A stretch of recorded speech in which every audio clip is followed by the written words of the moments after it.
Hello friends, आज हम लोग इंडियन इकोनॉमी के कुछ इम्पॉर्टेंट क्वेश्चंस देखने वाले हैं जो ज़्यादातर पॉसिबिलिटी होती है किसी भी एग्ज़ाम में आने के। तो हम लोग पहला क्वेश्चन स्टार्ट करते हैं। हमारा पहला क्वेश्चन होगा दैट जो प्लानिंग रिलेटेड थाउट था वो सबसे पहले किसने दिया था। तो इसका आंसर होगा एम विश्वेश्वरैया। और इन्होंने एक बुक भी लिखा था, इनका बुक का नाम था आपका प्लान्ड। बुक का नाम एक्चुअली इम्पॉर्टेंट होता है, प्लान्ड इकोनॉमी फॉर इंडिया। और ये जो बुक था वो आया कब था, हमारा इंडिपेंडेंट होने के 10 ईयर पहले ये बुक इनका आ गया था। अब हम अगला क्वेश्चन देखते हैं दैट भारत में योजना की जो अवधारणा थी, जो प्लानिंग का जो कॉन्सेप्ट था वो 1950 में आया था। और 1950 में ही हमारा योजना आयोग प्लानिंग कमीशन का इस्टेब्लिशमेंट हुआ था।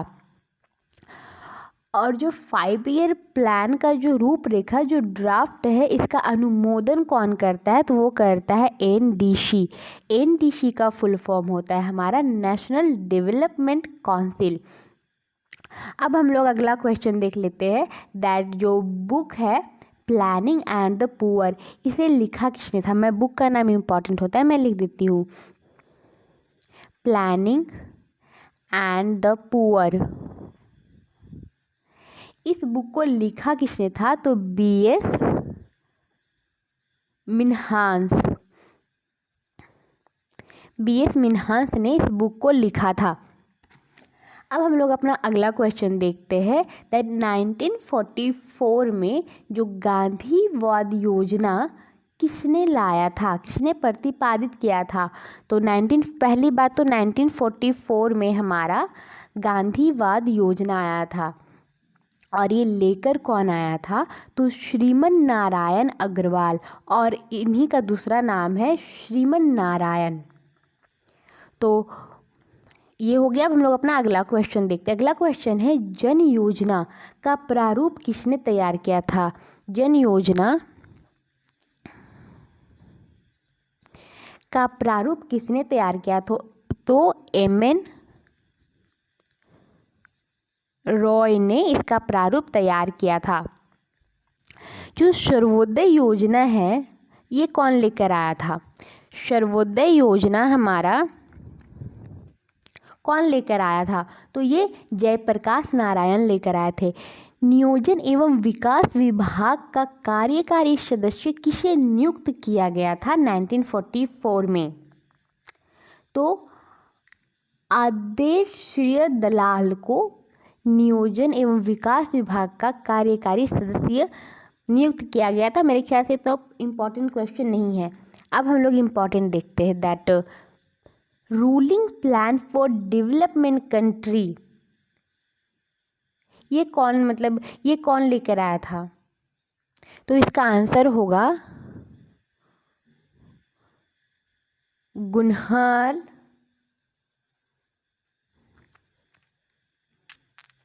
मेडाल। अब हम लोग अपना अगला क्वेश्चन देखते हैं। राष्ट्रीय नियोजन में रोलिंग प्लान की अवधारणा लागू की गई थी। जो राष्ट्रीय नियोजन में रोलिंग प्लान की अवधारणा, ये रोलिंग प्लान क्या होता है और बहुत बहुत टाइप के जो प्लान्स होते हैं वो क्या होते हैं, इसके लिए हम लोग एक अलग से वीडियो बना के इसे हम लोग डिस्कस कर लेंगे। ये जो क्वेश्चन है दैट राष्ट्रीय नियोजन में रोलिंग प्लान की अवधारणा कब लागू की गई थी और किस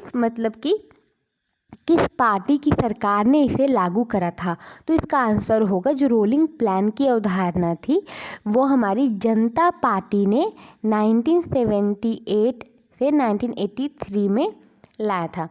आर्थिक नियोजन देखते हैं। आर्थिक नियोजन किस विषय में आता है, तो ये हमारा समवर्ती सूची में आता है। अगला क्वेश्चन है हमारा योजना आयोग द्वारा अब तक कितनी वार्षिक योजनाएं बनाई जा चुकी है, तो इसका आंसर होगा 7 वार्षिक योजनाएं बनाई जा चुकी है। प्लान हॉलीडे कब से कब तक रहा, तो जो प्लान हॉलीडे है वो 1966 से 1969 तक रहा। जो सोवियत संघ के फेल्डमैन योजना का अनुसरण करके तैयार की गई थी। सोवियत संघ के फेल्डमैन योजना का अनुसरण करके तैयार की गई थी, वो कौन सी योजना थी? तो वो द्वितीय पंचवर्षीय योजना थी। भारत सहायता क्लब की स्थापना कब हुई थी? तो ये भी हमारा सेकेंड 5 ईयर प्लान में हुआ था। द्वितीय पंचवर्षीय योजना। सबसे असफल योजना कौन सी रही? तो ये तीसरी योजना रही, हमारी तीसरी पंचवर्षीय योजना रही। भारत में किस पंचवर्षीय योजना ने अपनी प्राथमिकता को विकास से हटाकर प्रतिरक्षा की ओर केंद्रित करा था? तो ये भी तीसरी ही होगा, तीसरी पंचवर्षीय योजना। किस पंचवर्षीय योजना का मेन ऑब्जेक्टिव आत्मनिर्भरता था? तो ये चतुर्थ 5 ईयर प्लान का था। हरित क्रांति किस पंचवर्षीय योजना में आई? तो हरित क्रांति हमारी तीसरी पंचवर्षीय योजना में आई। जो 4th 5 ईयर प्लान था, जो चौथी पंचवर्षीय योजना थी, वो असफल क्यों रहा आखिर? तो इसका आंसर होगा जो बांग्लादेशी शरणार्थी थी उनकी समस्या और ख़राब मानसून की वजह से। जो 4th 5 ईयर प्लान था, अगला क्वेश्चन, जो 4th 5 ईयर प्लान था उसको क्या कहा जाता है? उसको क्या कहा जाता है? जो 4th 5 ईयर प्लान था हमारा, 4th 5 ईयर प्लान, उसको और क्या कहा जाता है? तो इसको जो है वो गाडगिल योजना, इसको गाडगिल योजना कहा जाता है, गाडगिल प्लान। न्यूनतम आवश्यकता कार्यक्रम किस पंचवर्षीय योजना में शुरू की गई? न्यूनतम आवश्यकता कार्यक्रम किस योजना में शुरू की गई? तो इसका आंसर होगा मिनिमम नीड प्रोग्राम। तो इसका आंसर होगा 5th 5 ईयर प्लान में। और इसका मतलब नारा क्या लगाया गया था? गरीबी हटाओ। कौन सी 5 ईयर जो प्लान थी वो बस 4 साल तक ही चली थी? तो वो हमारा जो 5th 5 ईयर प्लान था वो से ओनली, मतलब जो हमारा हर 5 ईयर जो प्लान था 5 ईयर का होता है, पर जो 5th 5 ईयर प्लान था वो 4 साल ही चला था हमारा। इसमें इमरजेंसी वगैरह लग गई थी और भी मतलब रीजन थे। और इसका मतलब जो 5th 5 ईयर प्लान का अक्सर ऑब्जेक्टिव भी एग्जाम में पूछ लिया जाता है। तो इसका ऑब्जेक्टिव क्या रहा था? इसका पहला ऑब्जेक्टिव रहा था निर्धनता निवारण और दूसरा रहा था आत्मनिर्भरता की प्राप्ति। अब हम लोग और मोस्ट इम्पॉर्टेंट क्वेश्चन देखते हैं, जैसे नाबार्ड की स्थापना। नाबार्ड की स्थापना किस 5 ईयर प्लान में हुआ था? तो 6th 5 ईयर प्लान में हमारा नाबार्ड की स्थापना हुई थी। और जो 6th 5 ईयर प्लान था उसमें जो है वो विद्युत पर सर्वाधिक बल दिया गया था। जो हमारा 11th 5 ईयर प्लान था वो कब से कब तक रहा था? आपको हर 5 ईयर प्लान ये याद करना है कि कब से कब तक रहा था। तो मैं बता दूँ 11th 5 ईयर जो प्लान था वो 1 अप्रैल 2007 से हमारा 31 मार्च 2012 तक रहा था। और जो सामुदायिक विकास कार्यक्रम है, कम्युनिटी डेवलपमेंट प्रोग्राम, ये 1952 में आया था। आत्मनिर्भरता किसका मुख्य उद्देश्य रहा था? किस 5 ईयर प्लान का मुख्य उद्देश्य आत्मनिर्भरता रहा था? तो 7th 5 ईयर प्लान का। कृषि वृद्धि दर सर्वाधिक किस प्लान में रही थी? किस 5 ईयर प्लान में? तो 4th 5 ईयर प्लान में। योजना काल में सर्वाधिक समृद्धि की प्राप्ति किस 5 ईयर प्लान में हुई? तो 10th 5 ईयर प्लान में हुई थी।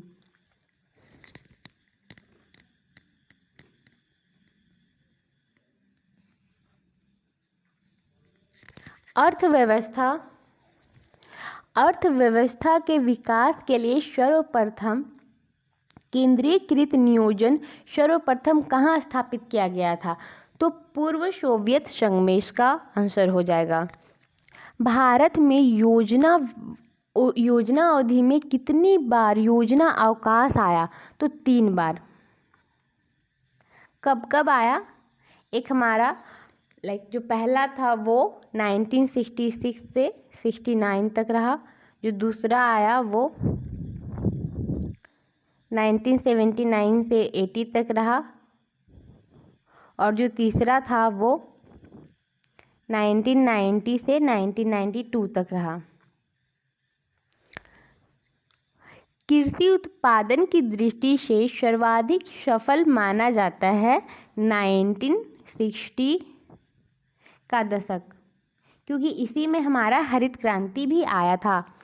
योजना आयोग एक संसदीय विधान द्वारा निर्मित एक निकाय है। योजना आयोग की स्थापना 15 मार्च 1950 को हुई थी और एनडीसी नेशनल डेवलपमेंट काउंसिल इसकी स्थापना 6 अगस्त 1952 को हुई थी। अब हम लोग कुछ और इम्पॉर्टेंट क्वेश्चन देख लेते हैं जो मेनली चांसेस रहते हैं एग्जाम में आ जाए, इंडियन इकोनॉमी में ही, इशू ऑफ करेंसी प्रिंटिंग वगैरह से रिलेटेड,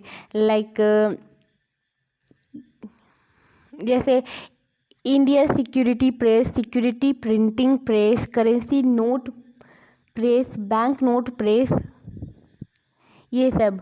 और कुछ इम्पॉर्टेंट क्वेश्चन जैसे नाबार्ड की स्थापना किस ईस्वी में हुई, और